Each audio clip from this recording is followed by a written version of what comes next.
Все началось в 1993 году. В это время, в марте месяце, к нам приехал Юрий Николаевич Григорович со своим молодым балетом. Тогда он создал эту компанию. Вот.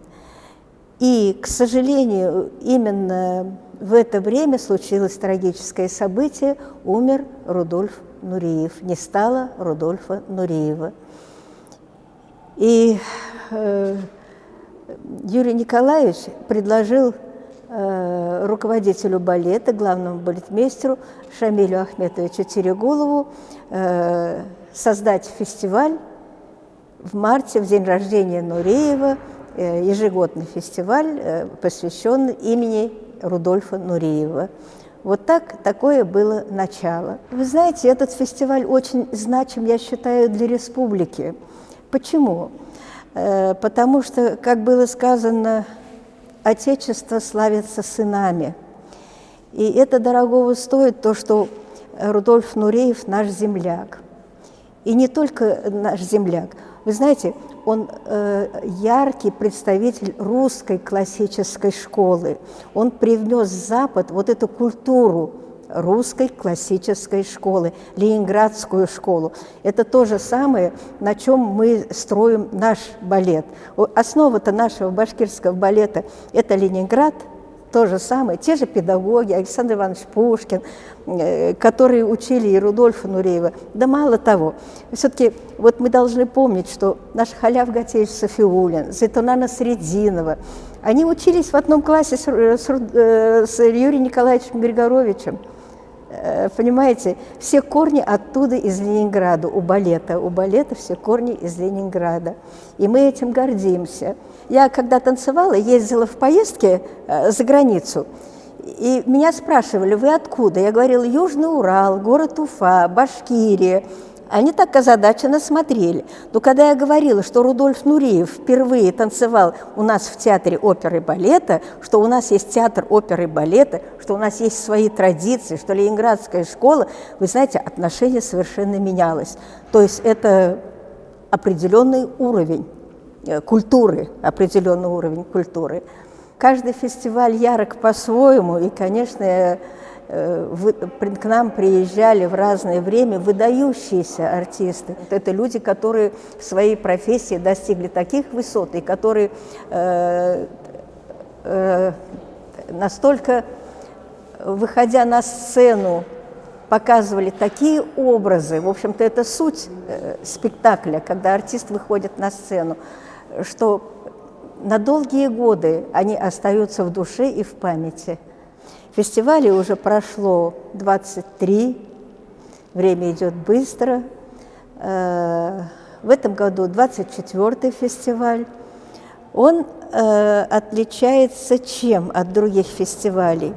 Наши артисты балета нашего театра очень рады, что они танцуют вместе с приглашенными артистами. То есть, если раньше на гала-концерты приглашалась пара, скажем, из Мариинского театра, из Большого театра, из других театров, пара приглашалась, то в этот раз получилось так, что приглашенные артисты танцуют в паре с нашими ведущими артистами.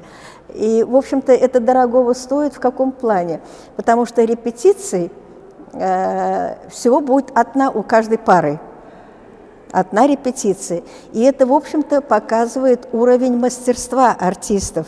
Обычно же пары репетируют, ну, скажем, 10-15 дней, ну, в зависимости от того, новый спектакль, старый спектакль, вот, по-разному. А тут, в общем-то, с одной репетицией это дорогого стоит, это уровень мастерства, не все это могут. Ну, отличались, конечно, разными исполнителями фестивали все, но во главе угла, конечно, это классика, классические номера, которые танцевал Рудольф Нуриев и которые танцевали все выдающиеся танцовщики, опять-таки, повторяю, русской балетной школы. Конечно, это «Лебедина», это «Дон Кихот», это, конечно, обязательно «Сильфида». Это последний спектакль, в котором Рудольф Нуриев выступал на сцене Мариинского театра. Поэтому в этом году тоже будут эти спектакли в исполнении солистов приглашенных. И, конечно, наша труппа тоже очень готовится, потому что, в общем-то, знаете, каждый фестиваль как-то иногда смотришь другими глазами на тот же спектакль. Над чем, скажем, дальше работать, как-то и критически смотришь, то есть немножечко освежает взгляд. И опять-таки приезжают балетные критики, которые тоже что-то говорят интересное, наталкивают на какие-то мысли. Ну и, безусловно, помимо классики «Жизнь идет вперед», естественно, в гала-концертах у нас будут и номера современной хореографии, что тоже будет интересно. Очень полюбился нашему зрителю ведущий гала-концертов Сергей Николаевич Коробков. Он уже стал здесь своим, и опять в этом году у нас 2 гала-концерта будет вести он. Он очень большой знаток хореографии Рудольфа Нуриева, и всегда его рассказ интересен и познавателен. Я пожелаю зрителям получить эстетическое удовольствие и, конечно, много радостных ощущений, счастливых моментов. Я буду благодарна за то, что они придут в театр.